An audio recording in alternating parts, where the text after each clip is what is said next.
Welcome to Hudson Health. My name is Dr. Akunyili. I'm Chief Medical Officer at Jersey City Medical Center, a facility of RWJBarnabas Health. And today I have my co-host, Dr. Angel Lazo. Hi everyone, my name is Dr. Angel Lazo, and I'm with RWJBarnabas Health at Exchange Place. And today we got a special treat because we have not one but two guests today.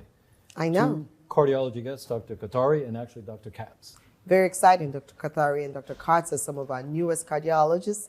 Hudson County and Jersey City Medical Center, exceptional cardiologists with a passion for preventative health and really treating people across the spectrum. So it's going to be really great to hear from them. I'm really excited to talk to them actually because as an internal medicine doctor, I have a very strong rapport, especially with cardiology, but especially the clinical cardiologists, and this is part of their structural health program, their cardiology service line that they have everything from clinical cardiologists, invasive cardiologists, so it's just incredible what they offer here at RWJBarnabas Health at Jersey City Medical Center.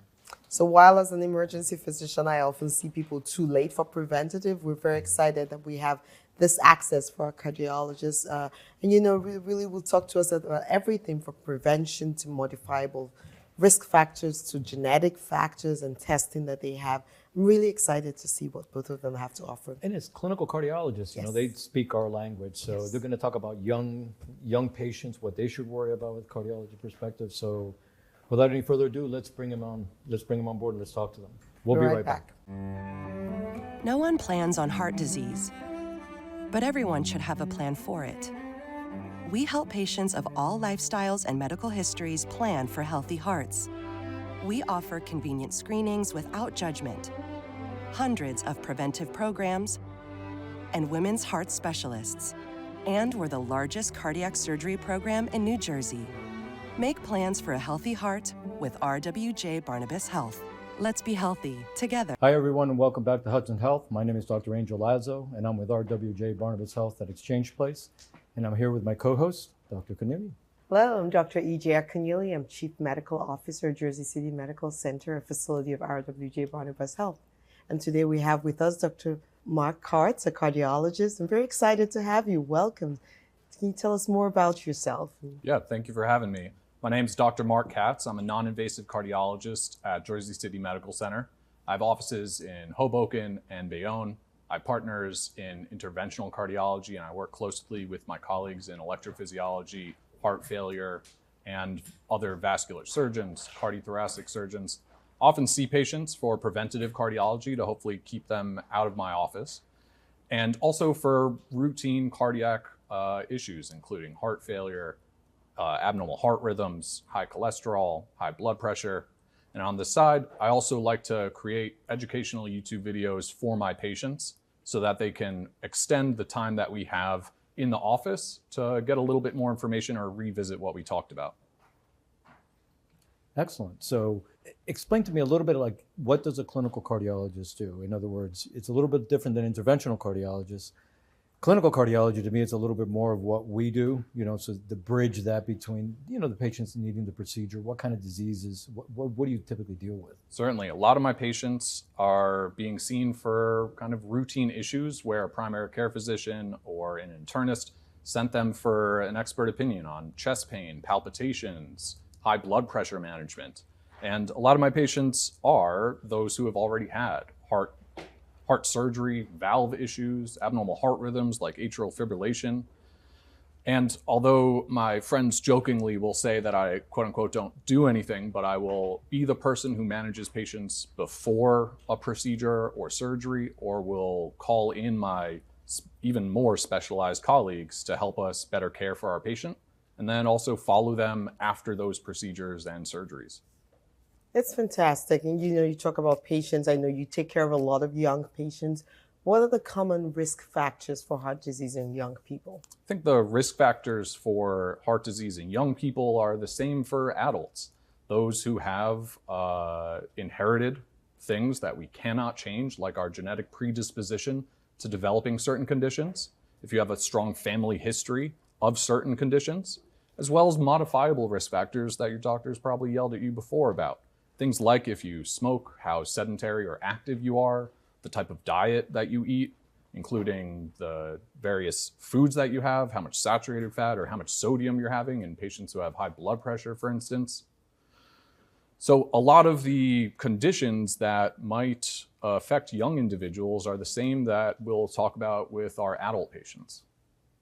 But the younger individuals actually have a little bit of a different twist because especially, for example, like hypertension, you don't think of a young person as, for example, having high blood pressure, say a 20-something-year-old. So, there is, I guess, something more to just, checking their blood pressure when they come and see you. You're looking for these other diseases, so to speak. So. Certainly. I think with most cardiac conditions, the issue is compounding interest. The longer you have a condition and the more uncontrolled it is, the higher your long-term risk of developing some of those more serious cardiac complications like a heart attack, stroke, kidney issues. So when we see a young individual who has high blood pressure, for instance, we want to make sure, is there something else that's causing this? And a lot of times we do always want to treat the underlying cause.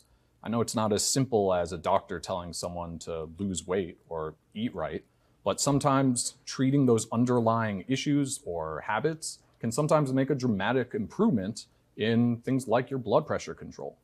So a lot of times it is part of that preventative aspect of our job, especially in young individuals, and making sure that we're not missing anything. For instance, if you're having obstructive sleep apnea in adults, or other conditions that may require a little extra testing. It's kind of funny because the young individuals are very similar to the elderly individuals. Young individuals also have a lot of arrhythmia problems, correct? Certainly, I see a lot of patients with palpitations, and thankfully for the most part, palpitations or the abnormal sensation of your heart beating can be completely normal. But I like to perform a lot of basic testing that gives us a little bit more information for patients who have various symptoms or possibly new diagnoses.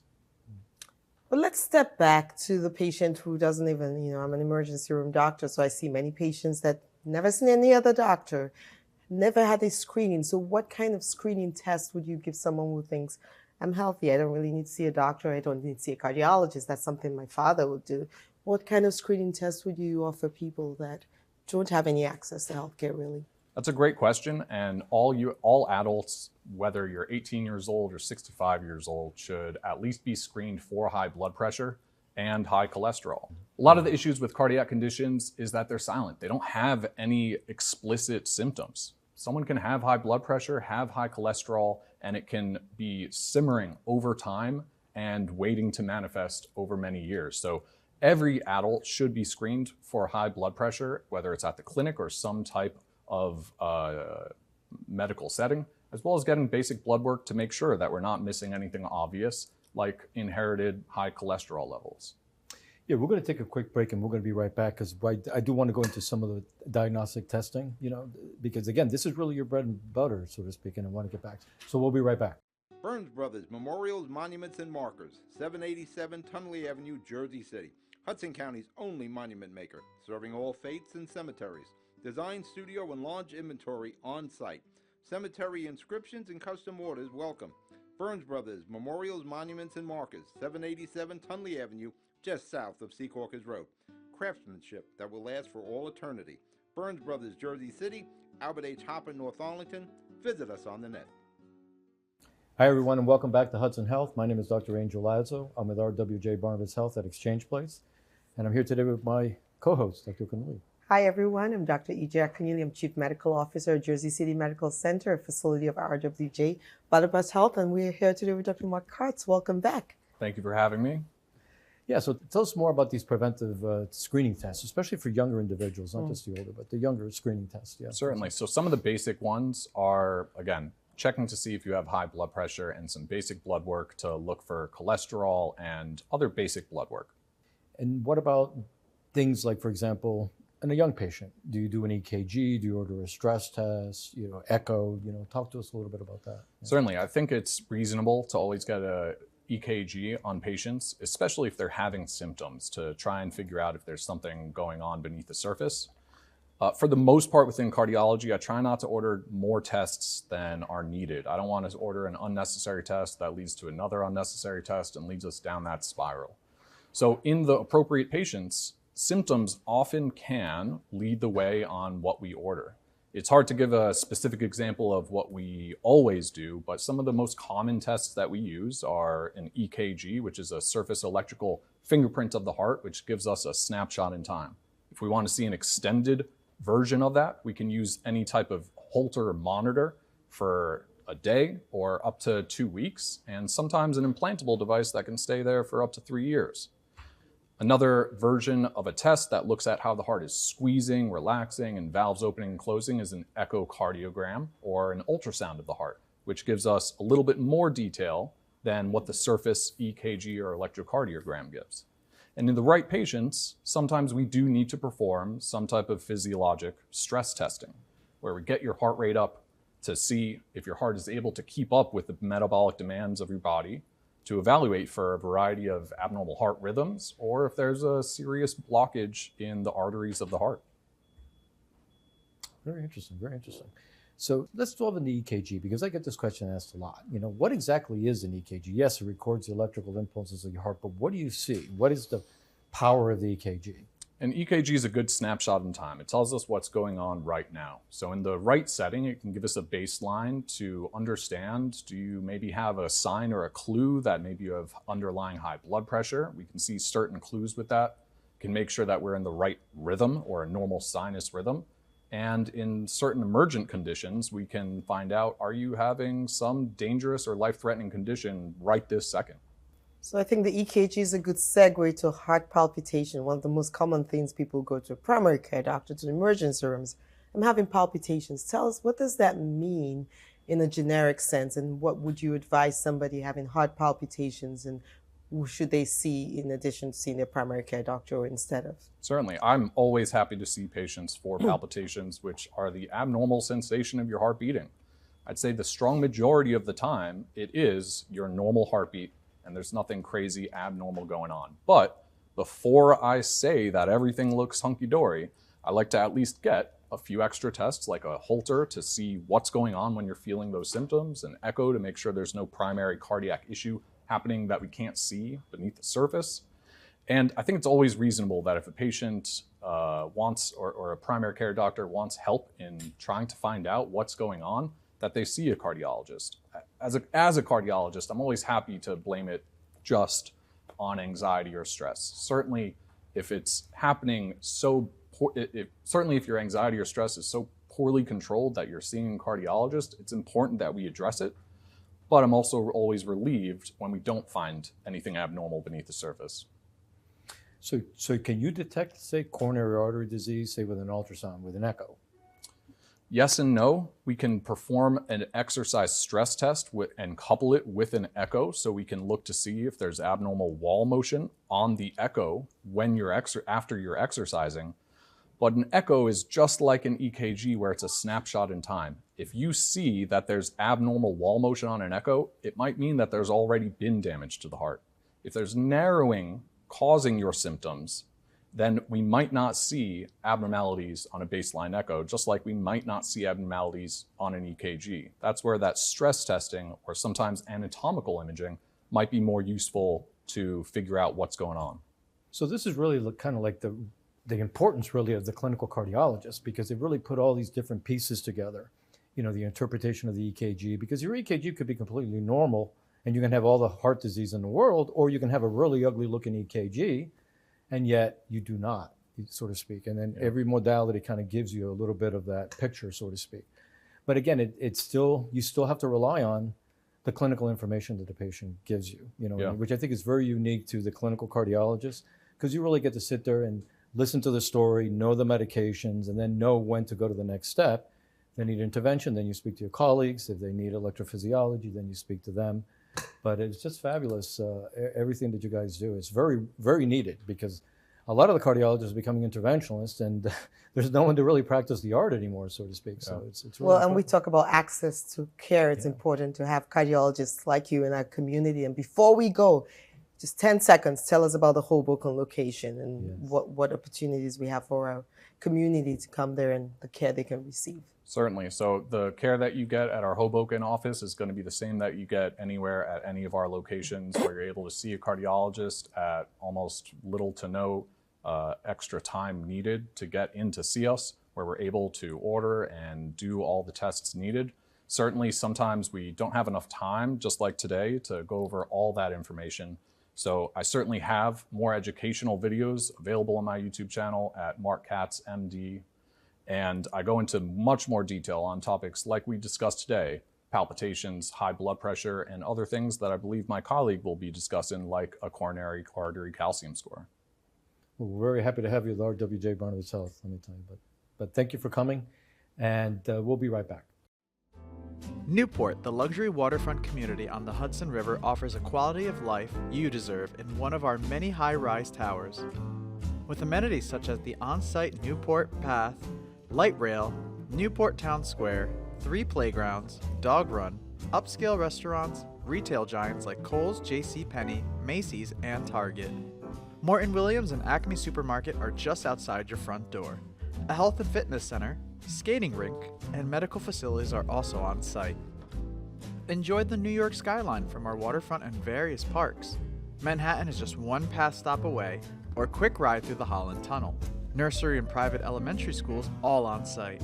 12-screen movie theater at the Newport Center Mall. Looking to visit? Stay at the Westin or Marriott Hotel.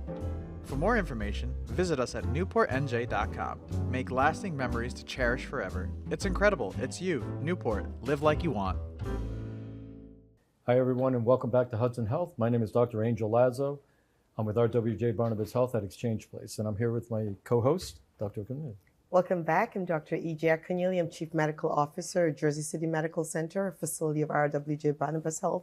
And today we have Dr. Janish Kothari with us. Welcome. Pleasure to be here. Thank you for having me. Of course. So tell the audience more about yourself. Well, I'm the newest addition of cardiology to Jersey City Medical Center, and pleasure to be here.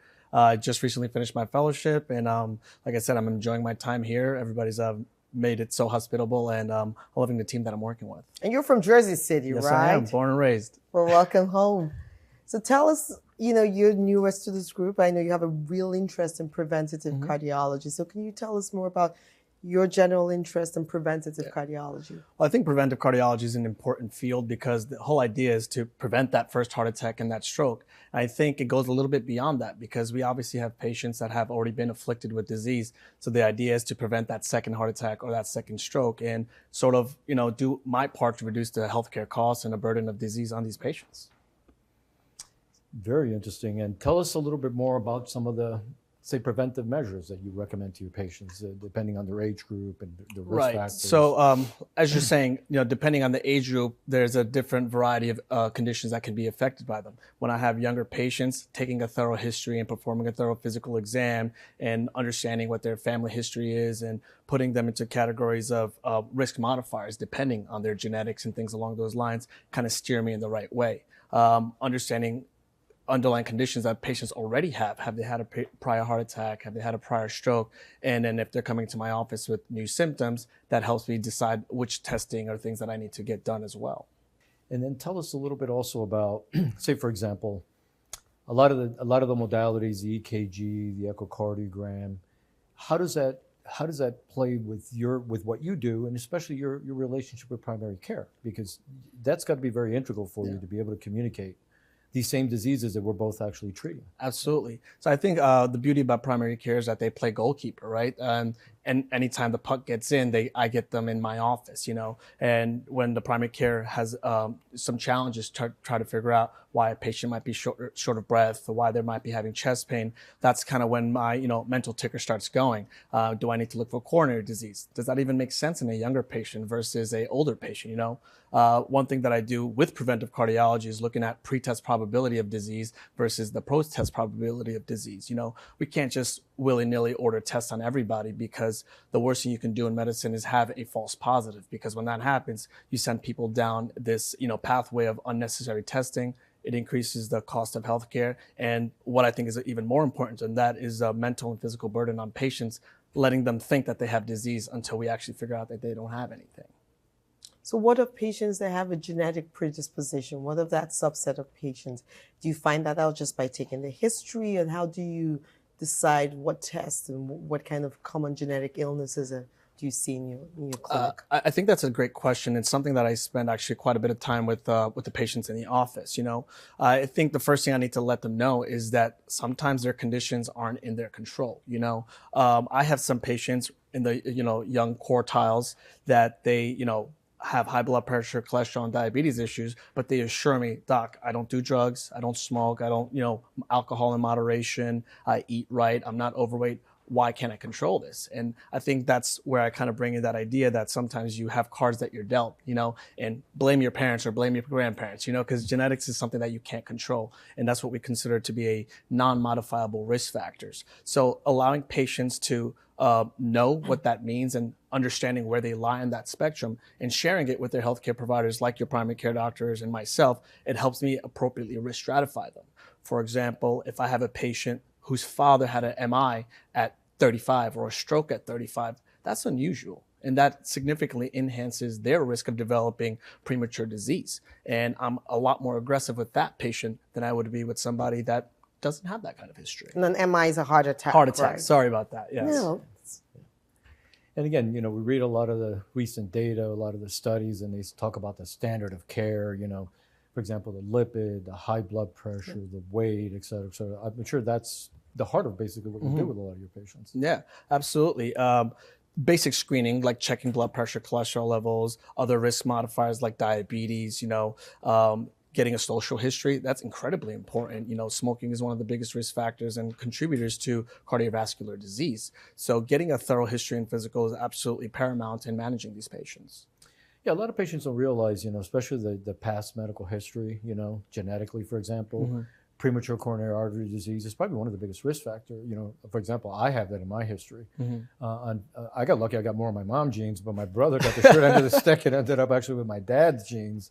And he's basically inoperable in his early 50s and already had a couple strokes and whatnot. So I think it's very important, especially the role that you guys play, coordinating all this with primary care. Absolutely. All right, we'll take a break. We'll be right back. Comprehensive healthcare is here, here, and here. RWJBarnabas Health is healing, enhancing, and investing in Hudson County with its 2 newest locations, Hoboken and Exchange Place. Within walking distance or accessible by mass transit, our locations combine convenience with primary and specialty care, including cardiology, women's health, orthopedics, cancer care, and more. Let's be healthy together. Welcome back, everyone. I'm Dr. E.J. Akunyili, Chief Medical Officer, Jersey City Medical Center, a facility of RWJBarnabas Health. I'm here with my co-host. Hi, I'm Dr. Angel Lazo. I'm with RWJBarnabas Health at Exchange Place. And we're here today with Dr. Kothari, who's talking to us about the cardiology and the young patient and preventive studies and so on and so forth. So tell us a little bit more about the modalities that we were talking about. So there's a vast array of things that you can do. It ranges from a simple EKG to as invasive as doing a coronary angiogram, and there's stuff all the way in between. Stress testing, simply putting a patient on a treadmill, looking at what their EKG is doing. Now, some people don't have the means of being able to exercise on a treadmill because, arthritic pain, hip replacement issues, and things like that. So how do we figure out if there's issues going on with these patients? So we can kind of escalate that by adding an imaging component with an ultrasound or a more accurate type of imaging with CAT scans and MRIs and even nuclear stress testing. So there's a vast array of things. And the way we decide on imaging modality depends on individual patient risk factors and certain baseline characteristics that may or may not reduce the sensitivity of these studies. Because let's face it, not every study is absolutely perfect. So you want to make sure you're ordering the right thing in the right patient population. So on a very basic level, do you encourage your patients before sort of this more advanced studies to have wearables where they check their heart rate, how much sleep they're getting, just from a very preventative level? Are you looking at that? I think it depends on individual patient characteristics. If they're having palpitations and things along those lines, then sure, a monitor like a Holter monitor or a mobile cardiac monitor are paramount as well, and that helps us get the quite a bit of information that we would need. Now, if they're talking to me about chest pain, I need to parse out what kind of chest pain they're having, and am I considering it to be a classical anginal type of chest pain that I see as a cardiologist, or is it non-cardiac chest pain? So, like I said, you don't want to order the wrong test on the wrong patient. Now, you're going to be at the Hoboken site as well? Yes, I will be. Great. So tell us a little bit about what's going on there and why you're so excited about that site. Well, the office is absolutely beautiful. It's got nice artwork. The lighting's great. The staff is awesome, and the location is beautiful, right? Growing up in Jersey City, Hoboken is a place that I used to go to all the time. That actually used to be a New York sports club, and now that's the same facility that I work in. I did not know that. It's awesome. So we offer quite a bit of testing. There's so many different specialties there, ranging from radiology, orthopedics, OBGYN, and we have a collaborative kind of system there. I often get patients that see the primary care across the room, and then they send them right across to me because they have an abnormal EKG, and we're able to offer these patients, collaborative and comprehensive care right on the spot. Talking of the care you give, I know it's, we have the physicians, but can you tell us more about the entire care team, for example, in a place like Hoboken? Right. So when I said that, I'm the newest member here, one of the first things that I realized how collaborative all of our teams are. We have different specialists across cardiac specialties. And like I said, we have specialists across various fields in healthcare. And, we share a similar electronic medical record so we can kind of see what each other's thought process is. And it's truly a community. I can pick up the phone and, phone a friend, so to speak, and ask any questions that I want. And everybody's so eager to help one another. But you're an integral part of that whole service line that they have in cardiology, being a clinical cardiologist, because you really coordinate the care between the primary and referring and then your colleagues, whether it's EP, whether it's interventional cardiology with the structural heart program that you guys have. So it's really an asset actually to have you guys there in Hoboken. Yeah, I appreciate that. So, talking about heart disease, and I know I just want to step back. I know you said you have a lot of testing. Do you have specific biomarkers that you have to usually test for, especially younger patients or people with a genetic predisposition to disease? Yeah, that's a great question. And that's one of the reasons why I love the field of cardiology, because it's constantly evolving, Some basic lab work that we always get on patients are, lipid panel, checking their A1C, fasting blood glucose, electrolytes. And there's even some more novel markers that are still in testing. And in the later phase of the trials, we have, elevated homocysteine levels, lipoprotein A, lipoprotein B, lipoprotein E. And who knows, as the studies kind of evolve and the understanding of these biomarkers continues to evolve, we may even have targeted therapies that don't necessarily exist right now. Because I often get patients that have a history of a heart disease, a heart attack or a stroke, and they're well controlled, and all those biomarkers are well controlled that we are aware of right now, but then they come back in with another disease. So is there something that we're missing? Is there something that the science hasn't, shed light on yet? So I'm excited to see where that goes and try to be at the forefront of that, because this is what we do. This is what we practice. yeah, and the neat part, especially for you guys, is, according to the prevalence of disease, heart disease is the #1 killer. 800,000 heart attacks every year, 800,000 strokes. 600,000 are actually first-time heart attacks and first-time strokes, which is crazy. But with a lot of these diseases, it's also the modality, the medical component of it. A lot of the medications are cardioprotective, for example, like the GLP-1 class, SGLT2. So it's very interesting, very good time to actually be in cardiology and also be in medicine right now. Thank you so much for coming. Yeah. Really appreciate you coming, and we're hoping to have you back. Thank you very much. So, I look forward to that. We're going to go to break, and we'll be right back. Consumer Carpets, 3408 Kennedy Boulevard in the Jersey City Heights, your one-stop store for residential and commercial floor treatments, carpeting, linoleum, tiles, laminates, hardwood floors, area rugs, remnants. All major brands, all in stock. Free estimates, same-day installation. Consumer Carpets, it's savings, selection, installation. Credit cards and debit cards accepted. Financing available. Consumer Carpets, price to fit your budget, installation to fit your schedule. On the net at consumercarpets.com. Consumer Carpets, Jersey City, 201-792-2712. Well, that was a treat. Welcome back, everyone. And it was such a treat to talk to Dr. Katz and Dr. Kothari. And they really showed a lot about what they do in preventative cardiology and the access that this community has to world-class cardiology. Yeah, and we got an opportunity to talk to them about, what they do for younger patients and just the clinical cardiology and the right there at that new hub in Hoboken. So we want to really thank them for coming, and we're going to have them back on board again. We'll be back next week. Thanks for watching. Thank you.